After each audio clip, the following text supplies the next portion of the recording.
selamat datang di podcast kita. Aku Siva. Dan aku Yolanda. Di podcast ini kita akan membahas berbagai hal seputar animasi dan dunia animasi. Mulai dari pengalaman, proses kreatif, sampai topik-topik menarik yang dekat dengan kehidupan sehari-hari animator. Semoga obrolan ini bisa menambah wawasan dan jadi teman santai buat kamu yang lagi dengerin. Nah, Siva, ngomong-ngomong soal animasi nih, menurut kamu animasi itu cuma buat anak kecil nggak sih? Wah, itu sih mitos kuno ya.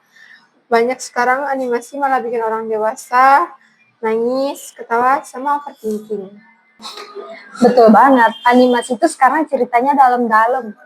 Kadang lebih dalam dari chat, kita temenan aja ya. Aduh. Menurut aku animasi itu keren karena bisa nyampein cerita dan emosi lewat gambar yang hidup.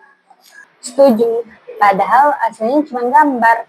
Tapi kalau digerakin dikit, jadi drama kehidupan. Dan proses bikinnya juga nggak gampang. Dari storyboard, desain karakter, animating, sampai render yang bisa bikin laptop teriak minta ampun. Apalagi kalau render malam-malam. Laptop panas, animator pun ikut panas.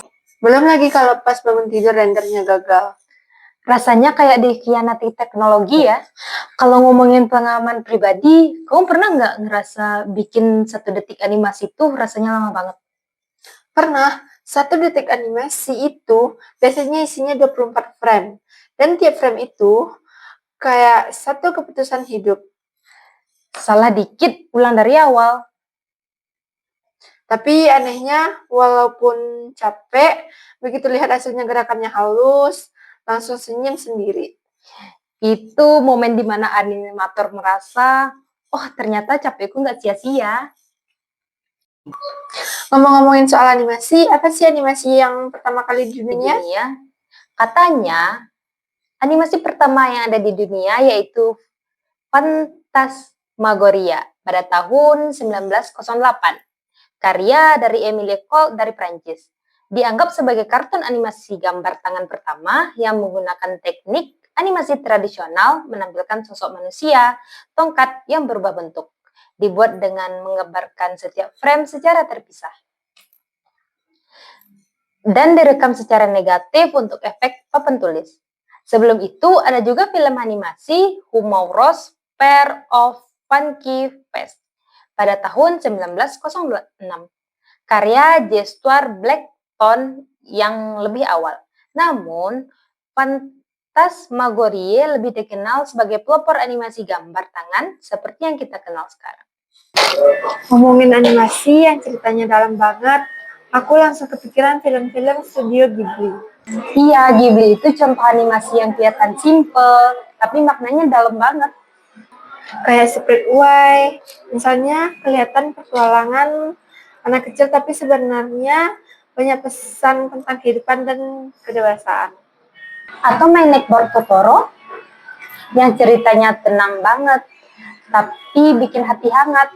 Nggak banyak dialog, tapi emosinya tuh kerasa banget. Itu bukti kalau animasi nggak harus penuh aksi atau efek lebay buat jadi bagus. Kadang justru yang sederhana, pelan, dan relate sama kehidupan sehari-hari malah lebih kena tau. Tapi jujur ya, habis nonton film Ghibli, itu rasanya pengen jadi orang baik terus. Iya, minimal 10 menit pertama habis nonton, habis itu balik lagi ke realita. Sekarang kita bahas soal mitos sedikit. Mitos pertama, animasi itu gampang, tinggal gambar. Faktanya gambar, salah, ulang, render, error, nangis, lanjut lagi. Mitos kedua, animator harus jago dari awal. Padahal semua mulai dari gambar jelek dulu. Yang penting mau belajar dan konsisten.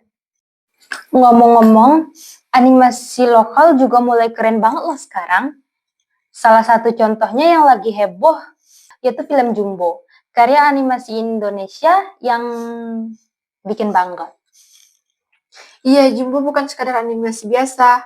Film ini berhasil memecahkan banyak rekor di dunia perfilman Indonesia. Bahkan ia jadi film animasi Indonesia terlaris sepanjang masa.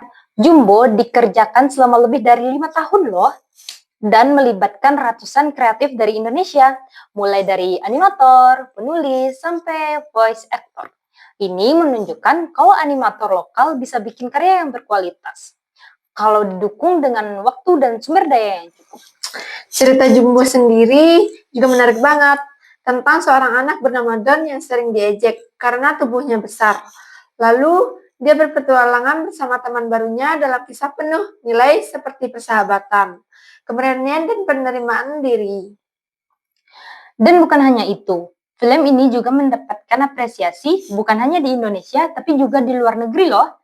Jumbo bahkan direncanakan tayang di banyak negara lain, menunjukkan kalau karya animasi Indonesia bisa diterima secara internasional juga.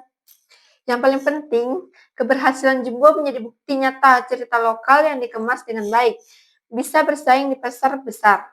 Dan ini memberi semangat buat para kreator animasi lain di Indonesia untuk terus berkarya. Ngomong-ngomong selain Jumbo, sebenarnya ada gak sih animasi lokal lain yang sempat booming atau mencuri perhatian publik?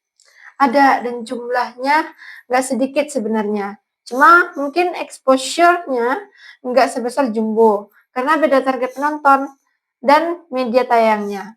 Oh iya, apa tuh contohnya? Yang paling sering disebut tentu Nusa. Awalnya dari serial YouTube, tapi impact-nya besar banget sampai akhirnya tembus ke layar lebar. Oh iya ya, Nusa itu bukti kalau animasi lokal bisa tumbuh dari platform digital dulu.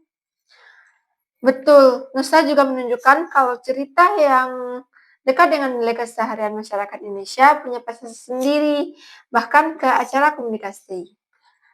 Selain Nusa, aku juga ingat sih animasi Shizuki. Nah iya, Shizuki itu menarik karena asalnya dari komik, lalu berkembang ke animasi dan film layar lebar. Gayanya lokal banget, humornya juga khas Indonesia. Dan penontonnya luas dari remaja, anak-anak, orang tua, hingga dewasa. Persis itu, nunjukin kalau animasi lokal nggak selalu anak-anak, tapi bisa fleksibel mengikuti segmentasi penonton. Kalau yang lebih anak-anak tapi televisi banget, dulu ada Adit Super Jarwo juga ya. Iya, itu contoh animasi lokal yang konsisten, tayang dan punya karakter yang kuat. Mungkin nggak viral di bioskop, tapi hidup lama di TV dan bahkan sampai sekarang. Berarti sebenarnya ekosistem animasi kita tuh ada ya, cuman ya gitu, berbeda-beda aja. Memang gitu. Iya, ada yang kuat di bioskop kayak Jumbo, ada yang kuat di digital kayak Nusa. Ada juga yang kuat di TV seperti Adit dan Sopo Jarwo. Dan semuanya punya peran masing-masing ya buat ngebangun industri animasi Indonesia. Makanya Jumbo terasa spesial karena karena dia datang di momen dimana publik mulai sadar, oh animasi Indonesia bisa sejauh ini ya. Semoga setelah Jumbo makin banyak ya animasi lokal yang tampil besar. Dan makin banyak penonton yang mau kasih kesempatan buat karya animasi buatan anak negeri berkembang luas di mancanegara. Menurut kamu, animasi itu berpengaruh nggak sih dalam kehidupan sehari-hari? Banget, dari animasi kita belajar empati, kerja keras, bahkan soal mimpi.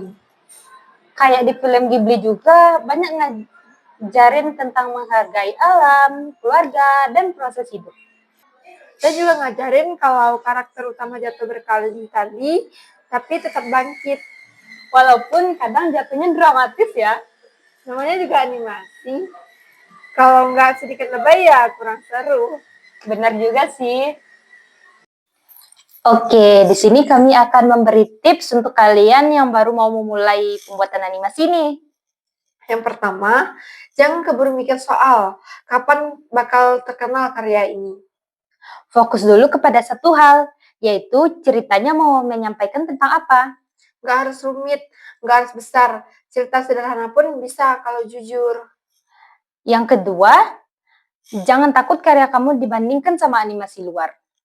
Bandingin buat belajar, bukan buat minder. Karena semua studio besar yang kita sebut tadi juga pernah ada di fase belajar. Dan yang lebih penting adalah konsisten.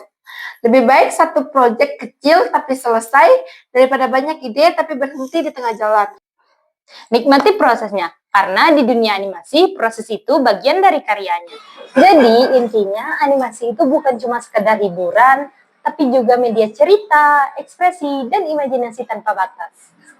Dari animasi termasuk film-film kayak Studio Ghibli, kita bisa belajar banyak hal tentang hidup. Buat kamu yang belajar animasi, semangat ya! Capek boleh, nyerah jangan. Terima kasih sudah dengan podcast kita. Sampai ketemu lagi di obrolan santai berikutnya. Bye-bye.